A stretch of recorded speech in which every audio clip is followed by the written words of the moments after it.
How to redeem Monopoly Go rewards. Hi guys, in this video I'm going to show you step by step that how you can redeem Monopoly Go rewards. So just follow the video step by step. First, you have to just see if you can redeem the codes on the Monopoly Go app.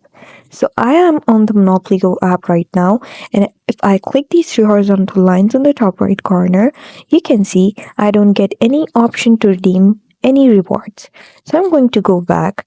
Now make sure you have a fast browser on your phone, and if you do so, just use it. I'm going to use Chrome.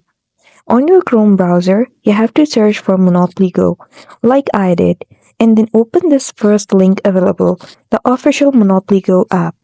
Now, just click it. And then you have to click these three horizontal lines on the top right corner once you're on the Monopoly Go interface.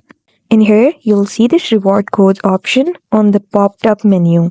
Click reward codes. Now, enter the code over here and click go.